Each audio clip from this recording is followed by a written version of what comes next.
Hi everybody and welcome back to my channel. Today I'm going to be talking to a colleague of mine who I've known for many years. He's a dispensing optician and he has a very important role to play in and amongst the wider Optometric team. He will be answering some of my questions about his role, how he fits into the Optometric team within practice. Please stay tuned to hear more about what a dispensing optician does.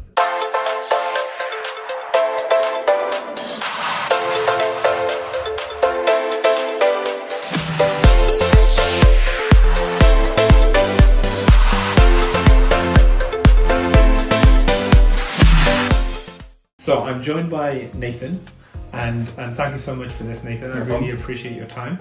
So we're just going to begin with a quite broad question, which a lot of people may not be aware of in terms of the answer, and I know it tends to be confused quite often in and amongst the members of the public. So would you mind just explaining to viewers what the difference between a dispensing optician, which is your role, and an optician, or also referred to as an optometrist, is?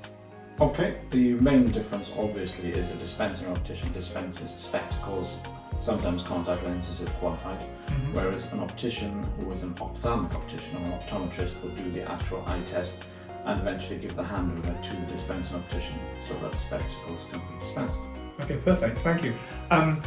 So in terms of your own personal journey then, what was the initial spark for you wanting to become a dispensing optician?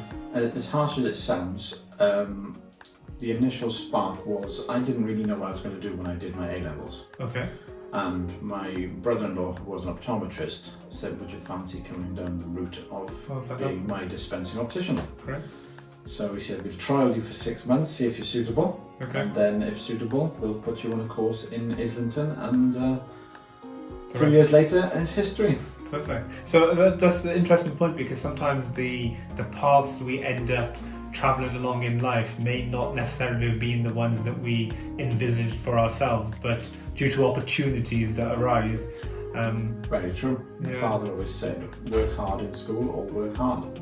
And initially I wanted to be a dentist, but then that wavered when you get a little bit older. I wanted to do something with my hands, and obviously dentistry does that, but you get far more application when you're using your hands in optometry. Yes, definitely. You get a lot more experience there, I feel. And that leads me on quite nicely to my next question then. In terms of your role on a day-to-day basis, it's been different recently due to COVID times, but what would you say in normal times is a typical day for you? A typical day, I mean, it is dependent upon who we see, the number of people we get. Obviously in recent times we are limited to numbers, so business in itself is very slow. But on a normal day-to-day, you'll see between 8 and 10 patients, depending on how long they take to choose spectacles, lenses. It's quite a long process from start to finish. Okay, and in terms of, because you've been doing this for how many years now in total? I've worked here for 28 years. Okay. And I've been qualified 24 years. So over time then, because of the vast amounts of experience you've got, what would you say you find challenging in your day-to-day role, and what excites you? What's the best part of your role? It's always challenging when you get a high prescription or an unusual prescription, or if someone wants something a little bit out of the ordinary. But as for most satisfying, it is nice when you do see children who put on glasses for the first time and they're able to see as they're meant to see. Yeah, that's a very satisfying. Very good point.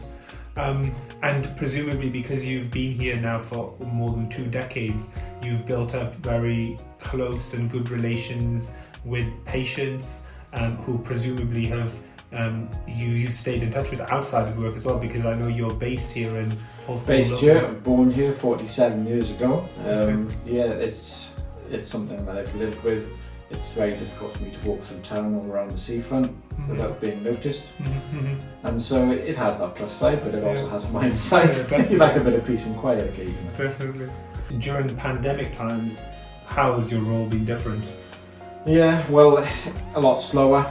I mean, the times taken for testing has increased, and the number of people obviously is far less. It's obviously gone a lot slower. We're certainly very far behind with reminders, and people are frustrated having to book sort of 3 to 4 weeks in advance. But it's just the way the world is. It isn't. And then you personally, I know you're a very much a people's person, and that is a part of your job that I've definitely seen you flourish in interacting with patients. And presumably because of I know you have asthma, you haven't been able to do that as much. Have you found that to be difficult over the past year? I wouldn't say it's been difficult. I mean, when COVID hit, I was pretty much on edge because I have asthma, and you were seeing a whole scope of different ages falling with this disease, and it really did put me on edge for the first couple of months. I mean, we've obviously had our vaccines recently, and it does take away that edge, but you've still got to be very aware of your surroundings, and you've just got to try and keep everything as clean as possible. A couple of final questions before we finish. A very common question that gets asked in an optometry practice, and that could be addressed to the front of house receptionist right through to the optometrist and the dispensing optician in between, is should I buy ready readers, or should I have my spectacle prescription made up for inverted commas proper reading glasses? What are your views on that? To be honest, I really don't mind ready readers as a backup pair. If your prescription happens to be exactly what a ready reader is, I've got no issue. Okay, you could say that the PD of the lens might not be match the PD that you've got, but as a backup, it's a great idea. You're never gonna get anything better than your full prescription, and that would be the ideal situation, to have full prescription. And then final question, if you look into your crystal ball, what do you think the future of optics generally looks like? So in 10 years time, what do you think will be the major changes that we'll potentially see? I don't see an amazing amount of obviously technology will improve, hopefully services will improve as well. But as for testing, you're not going to change the refraction of light at any time, so the path of a light ray isn't going to change.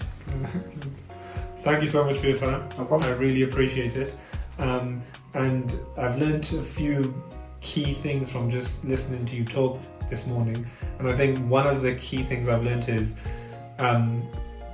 if you're uncertain as to what you want to do with your future, any opportunity that presents itself to you, you should try and grasp that opportunity, because you never know what path that may lead you down. And I mean, you said you were uncertain as to what you wanted to do. You had possibly dentistry in the back of your mind at one point, but then that opportunity came up, you took it, and then that's basically shaped your professional career, and then the life choices you made since. So I think molded me into who I am today. Yeah, 100%. So I think that's been a very good thing I've learned from listening to you, and then just hopefully the people watching will understand a bit more about the specific roles in relation to what a dispensing optician does.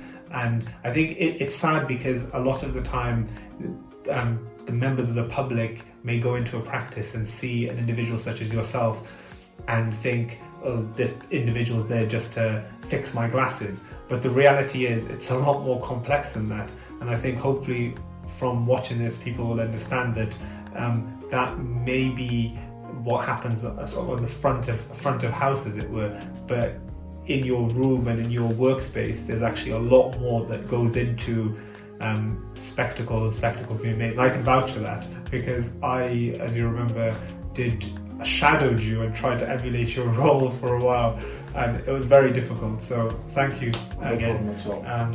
Take care. Thank you. Okay. So that was my colleague Nathan, who's a dispensing optician, as you've heard throughout this video. I hope you found this video useful and have learned a bit more about his role. That noise you can hear in the background is him actually glazing some spectacles. So again, thank you. I hope you've enjoyed this video, and hopefully I'll share some more similar videos about the various different roles within the eye care environment, both within the hospital and within primary care, so that members of the public can be educated about the roles that they carry out.